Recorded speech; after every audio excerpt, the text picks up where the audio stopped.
जय श्री कृष्ण। राधे राधे भक्तों।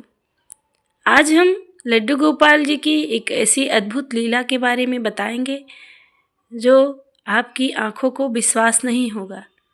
तो आइए एक अनोखी कहानी सुनते हैं शिव जी और लड्डू गोपाल जी की। मीरा नाम की एक महिला रहती थी। वह लड्डू गोपाल जी की सेवा किया करती थी। लड्डू गोपाल को वो अपना पोता मानती थी, क्योंकि उनके बेटे बहू अपने बेटे को लेके जब बाहर चले गए, पोस्टिंग हो गई, बड़े जॉब पे थे उनके बेटे बहू, तो उनका पोता भी चला गया। तो पोते के याद में इधर मीरा को अच्छा नहीं लगता था। मीरा को सभी लोग काकी माँ कहते थे। काकी माँ एक दिन लड्डू गोपाल जी को लेकर आई मंदिर से और उनको ही अपना पोता बना ली। अब जैसे अपने खाती वैसे पोते को खिलाती, जैसे सोती वैसे ही सुलाती। ऐसे ही नियम चल रहा था। मीरा काकी माँ प्रदोष व्रत रखी थी और सुबह वो सोची थी कि मैं अपने लड्डू गोपाल जी के लिए चूरन का लड्डू बनाऊंगी। परंतु अचानक से उनको बुखार हो गया और बुखार के कारण से वो लड्डू नहीं बना पाई। बिस्तर पे लेटी रही, मन ही मन सोचती रही कि आज मेरा गोपाल स्नान नहीं किया। आज तो मुझे शिवलिंग पे दूध से अभिषेक करना चाहिए था। आज तो शिव आरती, आराधना और ओम नमः शिवाय का जाप करना चाहिए था, परंतु मेरा शरीर साथ नहीं दे रहा है। मैं क्या करूं? और मन ही मन खाट पे पड़े पड़े शिव जी की और लड्डू गोपाल जी की आराधना कर रही थी। मन ही मन उनको अपने मन में विचार लाके उनको याद कर रही थी। तभी अचानक में डोर पे एक छोटे बच्चे की आवाज़ आती है। बहुत हिम्मत करके मीरा उठती हैं और बाहर जाती हैं तो देखती हैं वह बच्चा अम्मा अम्मा बुला रहा है। जब ये डोर खोलती हैं, बच्चा कुछ भी बोलता नहीं है, सीधे किचन में जाता है और बहुत सारे लड्डू लिया रहता है, एक प्लेट में निकालता है और मंदिर के पास प्लेट में रख देता है। मीरा ये सब कुछ देख रही थी, परंतु सेकंड भर में ही वो बच्चा उस मंदिर के पास बैठे बैठे ही गायब हो जाता है। मीरा को कुछ समझ में नहीं आता है, क्योंकि मीरा को बहुत तेज बुखार था। वो समझ ही नहीं पा रही थी बच्चा गया तो गया कहाँ। मंदिर में लुप्त हो गया, कहाँ गया। फिर भी मीरा बहुत हिम्मत करके फिर से आके खाट पे सो गई। जैसे तैसे सुबह हो गई। सुबह होते ही मीरा का तबीयत ठीक हो गया, बुखार एकदम कम हो गया। मीरा उठी, स्नान की और फिर से मंदिर में पहुंची। जब मंदिर में पहुंची तो देखी एक छोटे शिवलिंग लड्डू गोपाल जी के बगल में रखे हुए थे और उस पे बेलपत्र, दूध और लड्डू चढ़ा हुआ था। इधर लड्डू गोपाल जी के मुख में लड्डू लगा हुआ था। ये सब देख के मीरा हैरान रह गई और कल की बातें याद करने लगी। क्या मैं सपना देख रही थी या सचमुच हो रहा था? तभी हाथ जोड़ के बोलती है मीरा, तारंकन लल्ला, ये सब तेरी ही लीला है।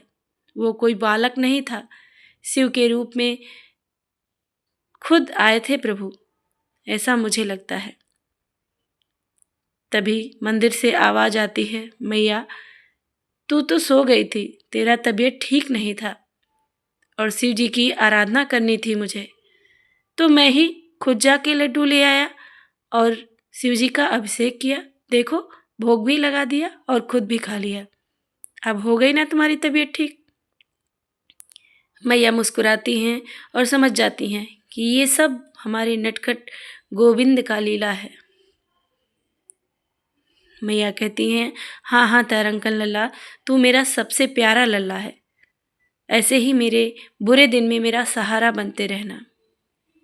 और लड्डू गोपाल जी को फिर से स्नान कराती हैं, पीले वस्त्र धारण करवाती हैं और शिव जी जो छोटे से शिवलिंग उनके मंदिर में रखे थे, अब वो हमेशा अपने मंदिर में ही रखती हैं और उनको भी सजा के और सुंदर से रखती हैं, उनका अभिषेक करती हैं। इसी तरह से मीरा का जीवन बीतता रहा। तो प्रभु भाव के भूखे होते हैं। यदि आप मुश्किल में हैं, परेशानी में हैं और आपका भाव अच्छा है, प्रेम सच्चा है, तो भगवान स्वयं आके आपको बनाकर खिलाएंगे, आपके लिए लेके आएंगे।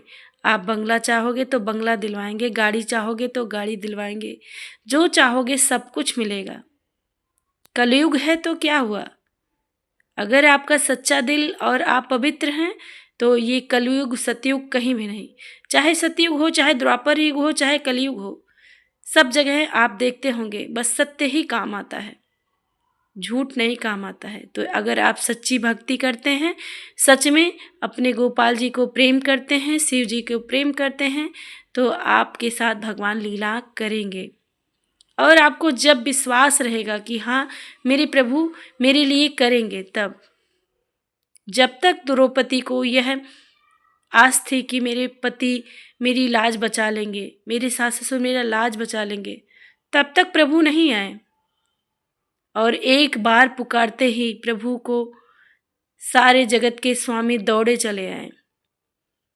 फिर दुशासन साड़ी खींचता रहा, खींचता रहा, खींचता रहा, खींचता रहा, कितने गज कपड़े निकल गए परंतु साड़ी खींच नहीं पाया। तो इसी तरीके से जब तक आप किसी और पे निर्भर रहेंगी, भाई बहन बंधु जो भी आपको प्रिय लगता है, आपको लगता है मेरी हर चीज़ में ये मदद करेगा, मैं ये नहीं कह रही हूँ कि आप किसी की मदद ना लीजिए, परंतु बस हम भगवान के हैं, भगवान मेरे हैं, इतना अपने मन में ज़रूर ख्याल रखिए। और जो भी कार्य हो रहा है आपके साथ, जो भी आपकी मदद कर रहा है, ये भाव अपने मन में ज़रूर रखिए, सब इन्हीं की कृपा है जो हमें ऐसे लोग मिले, हमारी ऐसी मदद हो जा रही है, हमारा ऐसा कार्य बन जा रहा है, तो सब प्रभु की ही लीला है। क्योंकि प्रभु की लीला के बगैर तो एक पत्ता भी नहीं हिलता। बाकी कार्य होना ना होना, बीमार पड़ना, सही होना, डॉक्टर का दवा कुछ काम नहीं करता है अगर प्रभु ना चाहे। तो हमें दृढ़ विश्वास के साथ अपने ठाकुर की आराधना करते रहना चाहिए और समय समय से उनके जेवर गहने बदलते रहना चाहिए, न्यू पहनाना चाहिए, इससे प्रभु प्रसन्न होते हैं। तो आशा करते हैं आज की यह लड्डू गोपाल और शिव जी की कथा आप लोग को, आपके दिल को छुई होगी, आप लोग को पसंद आया होगा। यदि आपके मन को थोड़ा भी ये कथा छुई है तो और लोगों तक शेयर करिएगा और चैनल को सब्सक्राइब करना बिल्कुल मत भूलिएगा। आप सभी कथा तो सुन लेते हैं परंतु चैनल को सब्सक्राइब नहीं करते हैं। अगर आप चैनल सब्सक्राइब करेंगे, वीडियो को लाइक करेंगे, कमेंट करेंगे तो हमारी हिम्मत और बढ़ेगी, जिससे हम आपके लिए अद्भुत कहानियाँ और चमत्कार वाली बातें, लड्डू गोपाल जी की लीलाएँ आपके साथ शेयर करूँगी और आपको पसंद आएगा। जय श्री कृष्ण, राधे राधे।